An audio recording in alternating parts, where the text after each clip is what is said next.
अपने घरों में ही दुबकते रह रहे हैं।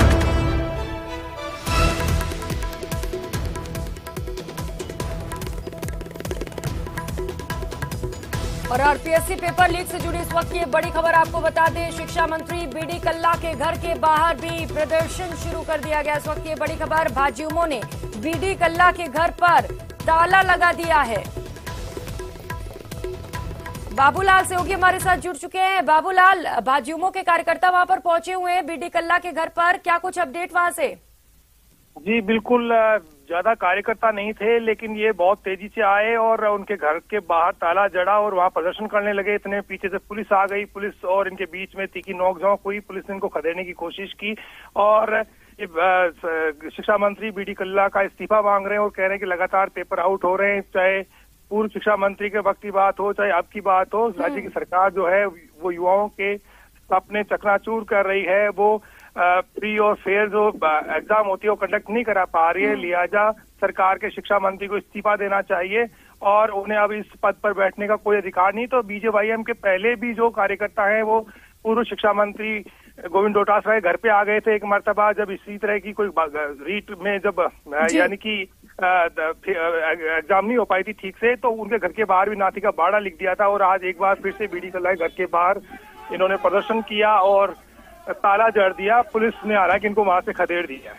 लेकिन बाबूलाल, गेट तक कैसे पहुंच गए ये सभी? क्या वहां पर गार्ड्स नहीं तैनात थे और क्या उस वक्त शिक्षा मंत्री भी घर पर मौजूद थे? जी नहीं, ये बीच यानी कि सिविल लाइन का इलाका है, बीच मुख्य मार्ग है जो सिविल लाइन में दाखिल होता है।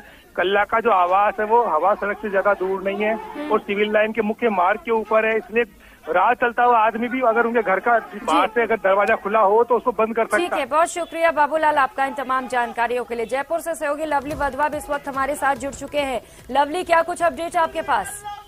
देखिए, शिक्षा मंत्री बीडी कल्ला के घर का घेराव करके भाजपा युवा मोर्चा के कार्यकर्ताओं ने जमकर यहाँ पर हुड़दंग जो है वो मचाया है। युवा मोर्चा के कार्यकर्ताओं ने बीडी कल्ला के खिलाफ, राजस्थान सरकार के खिलाफ जमकर नारेबाजी की है और सीधे तौर पर पेपर लीक का दोषी बताया जा रहा है मंत्री को। उन्होंने आरोप लगाए हैं कि जो सरकार के मंत्री हैं वो बेलगाम थे, इस वजह से पेपर लीक की जो घटना है वो यहाँ पर हुई है और परेशान होकर के उन लोगों ने जो है यहाँ पर प्रदर्शन किया है। सरकार तक वो अपनी बात पहुंचाना चाहते हैं, सरकार को बताना चाहते हैं कि किस तरीके से राजस्थान के अंदर जो लगातार आरपीएससी जैसी एजेंसी जिसकी पारदर्शिता को लेकर के मिसाल दी जाती है कि भर्ती परीक्षाएं जो है वो विवादों में आ चुकी है। और युवा मोर्चा के कार्यकर्ताओं ने कल्ला के घर के बाहर के मुख्य द्वार पर जो है ताला लगा करके विरोध प्रकट किया। फिलहाल यहाँ से पुलिस ने सभी तमाम कार्यकर्ताओं को यहाँ से खदेड़ दिया है। यहाँ पर हल्का बल प्रयोग करके कार्यकर्ताओं को हटा करके यहाँ से खदेड़ दिया गया है। लेकिन कार्यकर्ताओं का विरोध प्रदर्शन तस्वीरों में देखते ही बनता है कि किस तरह का गुस्सा जो है वो युवा मोर्चा के कार्यकर्ताओं में, बेरोजगार युवाओं के अंदर साफ तौर पर देखने को मिल रहा है, जहाँ पर आरपीएससी के खिलाफ, सरकार के खिलाफ ये लोग लगातार जो है वो प्रदर्शन कर रहे हैं। जी बिल्कुल लवली, लगातार प्रदर्शन किया जा रहा है और धक्का मुक्की की तस्वीरें भी सामने आ रही हैं जो लगातार दर्शकों को हम दिखा भी रहे हैं। लवली, क्या वहां पर अभी फिलहाल स्थिति ठीक है? क्योंकि इससे पहले बाबूलाल जुड़े हुए थे, वो कह रहे थे बहुत ज्यादा बड़ी संख्या में नहीं पहुंचे थे कार्यकर्ता, कुछ ही लोग वहां पर पहुंचे हुए थे, लेकिन जमकर उत्पात मचाया गया इतनी ही देर में वहां पर।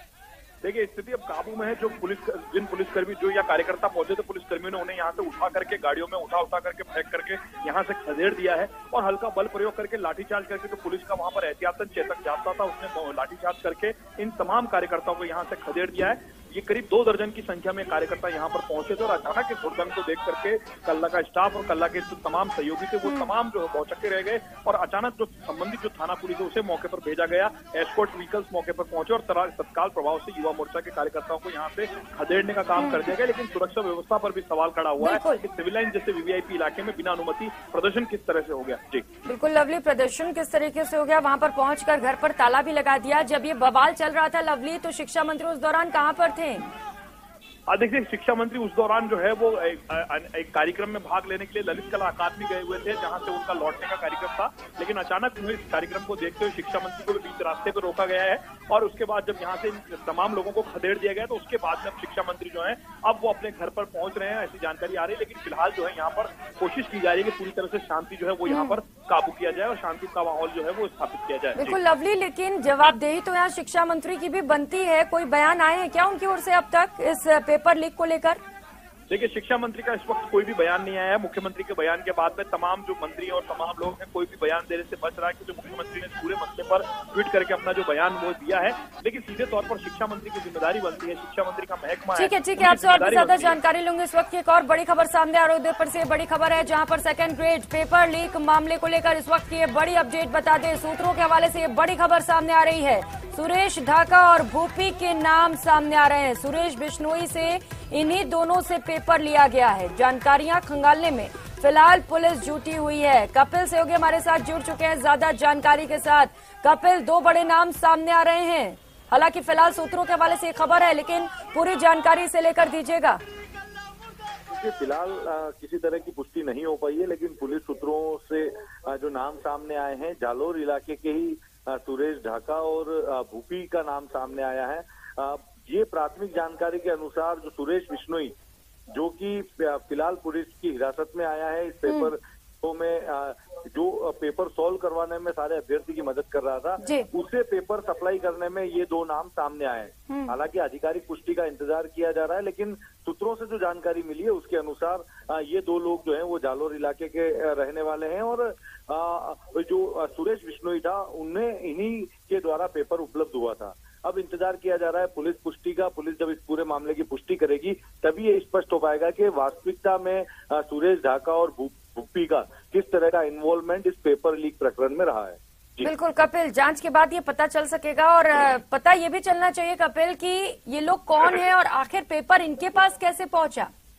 इसमें भी तो कोई लोग संलिप्त होंगे। जो जानकारी मिल रही है उसके अनुसार भूपी और सुरेश ढाका जो दोनों नाम सामने आए, उन्हें जो पेपर उपलब्ध कराए वो किसी बड़े रसूखदार व्यक्ति द्वारा उपलब्ध कराए गए, ऐसी भी सूत्रों से जानकारी मिल रही है। फिलहाल पुलिस पुष्टि के बाद में ही किसी तरह के नाम को डिस्क्लोज करना ठीक रहेगा, लेकिन ये इंतजार किया जा रहा है कि पुलिस का इन्वेस्टिगेशन कब खत्म होगा और पुलिस इन जानकारियों को साझा करेगी कि सुरेश ढाका और भूपी का क्या रोल रहा और इन दोनों के हाथ में पेपर किस रसूखदार व्यक्ति के द्वारा इन दोनों के पास में आए हैं।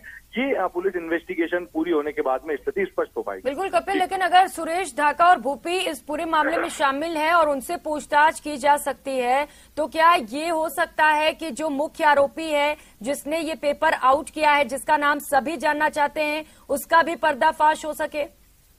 बिल्कुल, पुलिस के दावे यही है कि इस बार पेपर लीक गिरोह की अंतिम कड़ी तक पहुंचने की कोशिश की जाएगी, लेकिन अब देखना होगा कि सुरेश बिश्नोई जो कि अभी पुलिस की हिरासत में है, ये खुद एक सरकारी टीचर है, जालोर का मूल रूप से जालोर साइड जोधपुर का मूल रूप से रहने वाला है और फिलहाल जालोर जिले में ये पोस्टेड है।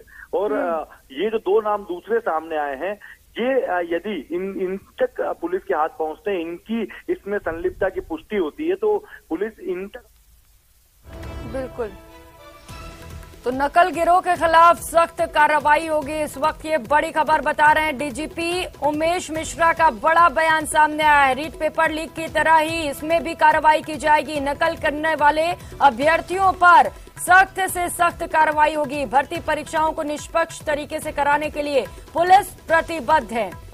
तो आरपीएससी पेपर लीक पर डीजीपी उमेश मिश्रा का बयान भी सामने आ गया है। उन्होंने कहा है कि नकल करने वाले अभ्यर्थियों पर कार्रवाई की जाएगी।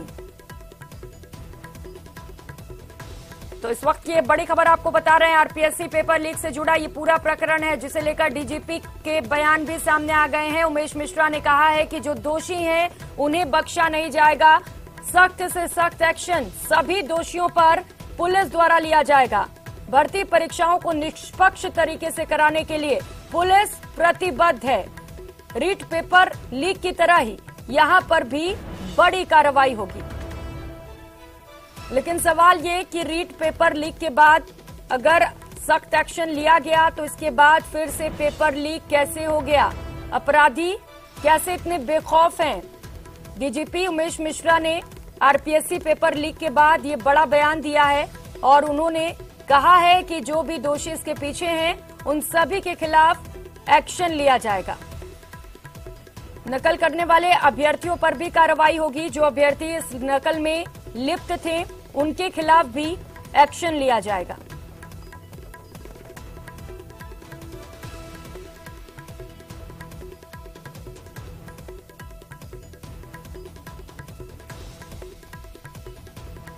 तो इस वक्त की बड़ी खबर आपको बता रहे हैं, विष्णु सहयोगी हमारे साथ जुड़ चुके हैं। विष्णु, डीजीपी उमेश मिश्रा का भी बयान सामने आ गया है, कह रहे हैं कि जिस तरीके से रीट को लेकर कार्रवाई की गई, इसमें भी कार्रवाई की जाएगी और किसी को भी बख्शा नहीं जाएगा। देखिए, आज सवेरे जब जो आरपीएससी में सेकंड ग्रेड का जो पेपर जो आउट होने की जो जानकारी सामने, उसके बाद वो जो गैंग जो था वो सामने आया, उसके बाद में सरकार जो है वो कटघरे में खड़ी हो रही थी। ऐसे में राजस्थान पुलिस के डीजीपी का जो है वो बयान सामने आया। राजस्थान के डीजीपी उमेश मिश्रा का कहना है कि राजस्थान पुलिस की तत्परता और सूझबूझ और आसूचना की वजह से आज इस बड़े नेटवर्क का जो है वो खुलासा हुआ है और पुलिस लगातार ऐसे गिरोह जो नकल गिरोह है उनके खिलाफ कार्रवाई करने के लिए लगातार सक्षम है और लगातार एक्टिव है। वहीं पर राजस्थान के डीजीपी उमेश मिश्रा ने यह भी कहा कि ऐसे अभ्यर्थी जो इस नकल गैंग में शामिल हैं, उनको परीक्षा से डीबार करने के लिए आरपीएफसी को लिखा जाएगा। वहीं पर जो नकल जो गिरोह जो पकड़ में आए उनके खिलाफ उनको शिकंजे में कार्रवाई जो है खिलाफ की जाएगी।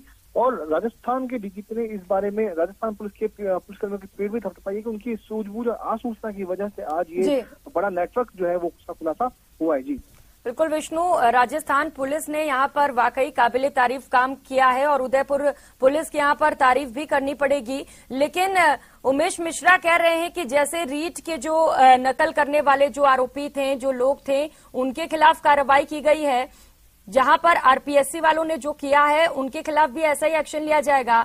रीट के बाद आपने जो एक्शन लिया उसके बाद तो कुछ असर हुआ नहीं, एक और पेपर आउट हो गया, तो ये इस तरीके की नजीर पेश करना ठीक है क्या? देखिए, रीट को इसलिए उन्होंने उदाहरण बनाया है क्योंकि जब 1-1.5 साल पहले करीब रीट परीक्षा का पेपर लीक हुआ था, उसके बाद में उसके मामले की जांच जो थी वो एसओजी को दी गई है। लेकिन जब पेपर जो प्रकरण था, रीट का प्रकरण था, वो जालोर से सामने आया था। वहीं पर करीब 57 से ज्यादा लोगों की गिरफ्तारी एसओजी के द्वारा दी गई, इसीलिए इस पूरे मामले की जांच एसओजी को दी गई थी। ऐसे में डीजीपी ने आज रीट के जो पेपर को नजीर बनाते हुए कहा है। लेकिन सही बात यही है कि चाहे सरकार ने नकल विरोधी गैंग जो बिल्कुल विष्णु, चाहे कितना भी सख्त एक्शन ले लिया जाए, लेकिन जो माफिया है, जो नकल करा रहे हैं, वो रुकने का नाम नहीं ले रहे हैं। इस बुलेटिन में फिलहाल इतना ही। नमस्कार।